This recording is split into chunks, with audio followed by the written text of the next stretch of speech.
Hi guys, I'm Tim, welcome to Watch One, and thanks for logging on. Well, I know we're a little bit out of sequence, but I have played hooky. Monday mailbag fell by the wayside, so I'm back with a new feature, Tuesday with Tim. We're going to try this on for size. Before I jump into the sequence of special feature functions, I am going to highlight Watch You Want Watch Reviews, my new on-the-wrist review for the quick hits, 4 to 6 minutes. You know where to find it. It's on YouTube, guys. My old-style wrist reviews, the way you like them. So today we're going to shine some light on exceptional references from some celebrated and familiar names from the holy trinity of Swiss high horology, watches that are just outside of their mainstream, great references that are exceptional in the truest sense. From Vacheron Constantin, Audemars Piguet, and Patek Philippe, I am setting myself only one criterion. They must be from the current catalog. Brands that have been around forever have done this, have done that, otherwise I wouldn't be able to focus this discussion. So let's start with the oldest of the group, Vacheron Constantin. Again, speaking of been there, done that, they've done it all. From 19th century US railroad standard pocket watches to 21st century Sputnik-themed limited editions for the Russian market. The Sputnik, by the way, my all-time favorite Vacheron Constantin. But if we're to look at what's really different in today's Vacheron catalog, off the mainstream, it's got to be the Vacheron Constantin Prestige 1972. When you think of Vacheron, what do you envision? Perhaps Les Historiques, the beautiful tribute series that is wonderfully delicate and sensitive in its treatment of great past references, and starting in the early 90s, Vacheron was doing the tribute thing before anyone else even considered the notion. Historique is too core to the Vacheron identity. Maybe you think of the rugged overseas sports watches, or the graceful patrimony and traditionnel dress watches. Again, all of these are at the core of Vacheron. A little bit further out into left field, to use an American baseball idiom, you find the Prestige 1972. Oh so Vacheron, but again, very off the beaten path within the catalog. This is a watch released in 2013 that does pay tribute to the company's history, but it's not part of Les Historiques. It's not a tribute watch, it's a modern watch that references the original. And the original is the reference 35202, designed in the early 70s by Vacheron's Paris-based design team. It received recognition and accolades from the French government, hence the title Prestige 1972. It received the accolade Prestige de France. Now, this modern reference, technically reference 33172, spans a majestic 47 millimeters from tip to tip. We can't really use the term lug to lug because of the shape of the watch, and it's wonderfully narrow, 25 millimeters from side to side. So it's a long, graceful, drawn out form, almost like a piece of liquid metal stretched across the wrist, but very thin in the traditional sense, less than 9 millimeters thick, and that, in its white gold form, acts as a sort of vessel. Again, just consider this a cauldron in which bubbles a wonderfully old school and exquisite reference 1003/3, 18 jewels, 1.64 millimeters thick, chugging away at 18,000 vibrations per hour. This is ultra thin classical watchmaking at its best. And here's the best part.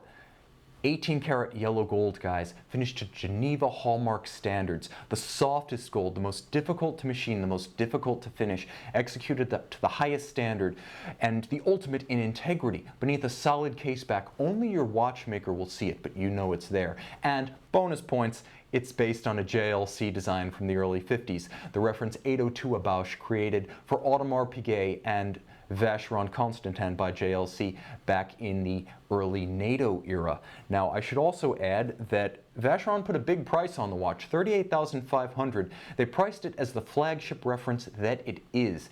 It's absolutely deserving of a big price tag because this watch is an occasion, blessed with beautiful nuance on its dial, a herringbone motif in the shadow of gorgeous, faceted rose gold Dauphine hands. A simple watch, but not a plain watch.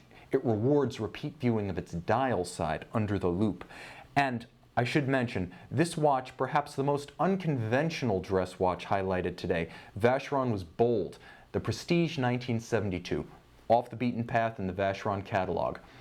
And we move from Geneva and Vacheron to the Vallee de Joux, Les Brassus, and Audemars Piguet. Now, Audemars Piguet may be the member of the high horology Holy Trinity that is the least encumbered by its own traditions. While VC and Patek are willing to take risks and field challenging designs, AP has done some outright crazy things in recent years, such as the Royal Oak Offshore Shack, a watch as big as its namesake, and the Royal Oak Offshore Survivor, for those who want a watch that looks like a weapon. So that kind of no-limits throwdown makes picking an offbeat AP more challenging. The brand often breaks its own boundaries. So let's talk about what AP is known for. They're known for Royal Oaks, Royal Oak Offshores, and Grand Complication wristwatches from Renault et Papy. So let's pick something that's the opposite of all of those. Enter the AP Classique pocket watch, reference 25701OR. A grand comp? You bet, just not for your wrist. This one's for the vest only, boys. Monster caliber 2860. The rose gold 52mm case of this watch is kind of a temple enclosing this giant movement. Again, minute repeater, oh yeah. Perpetual calendar, you bet. Moon phase, bosom style, present and accounted. Chronograph, no. Split seconds chronograph. The best of everything combined into one 17mm thick monster of a case. This little orange size pocket watch is a celebration of everything AP does well in a form you didn't expect. And at $843,000, you'll have plenty of time to warm up to the idea while they build yours to order. Now, the nice thing is, it does leave an empty lot on your wrist. So while this one has no water resistance whatsoever, what are we, cavemen, boys? You can get yourself an offshore to handle any activities that may take place below the surface. This watch, moisture and dust resistant only in the finest tradition of pocket watches, a true monster caliber with over 600 pieces. You'll watch that giant pocket watch balance beating away at 18,000 vibrations per hour underneath the hinged case back, chugging along like a Harley-Davidson V-twin for your wrist. From the Vallee de Joux.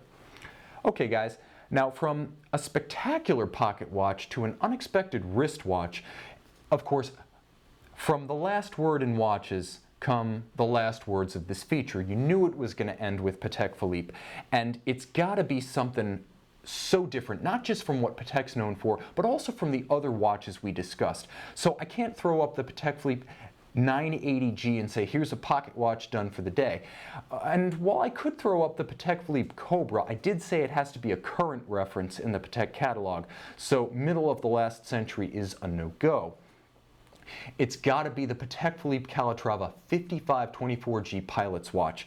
Technically part of the Calatrava line, but so thematically distinct from the Calatravas and every other Patek watch, it's almost like a one model line within the Patek catalog. So much was said about this watch when it debuted at Baselworld 2015, and the buzz never really died down. Now, traditionalists and progressive Patek enthusiasts will debate whether a Patek pilot's watch makes sense, but it's undeniable that this 42mm white gold matte granular blue dial dual-time machine is the ultimate co-pilot for aviators and armchair aviators alike. Now, it has plenty to recommend it. From blazing dial lume, this watch essentially is at its best when the light goes out. Spectacular in the dark, it's just as fantastic with the lights on, because it gives you a useful complication in a modern 42mm size, and a gorgeous caliber in Patek Philippe's grand tradition. Automatic winding, it gives you a refinement you may not have expected. 60-meter water resistance, solidly more than the 3 that's common through the Calatrava lineup. Throw it on a NATO. Did I just say that? And this watch is ready to go for almost anything except diving. So it's a versatile watch, and yet, with apologies to IWC, Zenith, Longines, Laco, others, this is a very different approach to a pilot's watch. Less a utilitarian or utility watch than the most useful of dress-oriented sporty watches. It is appropriate for formal attire, just as it could be your daily companion in short sleeves or smart casual. This watch really can do it all. And unlike the first two watches on this list, the Patek Philippe Calatrava 5524G was and remains a constant topic of discussion among collectors. And its sheer difference compared to every other Patek Philippe model means it will never be far from heated discussion and passionate discussions on Patek Philippe Collector Fora. It retails for $47,600, but bless your heart if you think you can find it for that pre-owned. This is a special watch with a wait list. People who have it know what they have. Again, you're not going to find it pre-owned for less than $50,000. If you buy it pre-owned, you're going to pay for immediate access. And if you do the dutiful thing as a armchair aviator and drop into the holding pattern on the wait list at your local authorized dealer, believe me, you're going to be about 1,000th in line for departure with delays expected. But let me assure you, worth the wait. I've seen the watch. Guys, let me know. Sound off in the comments below this video. Do you like the format? Did you like the concept? Did you like the execution? I'm Tim, this was Tuesday, and thanks for logging on.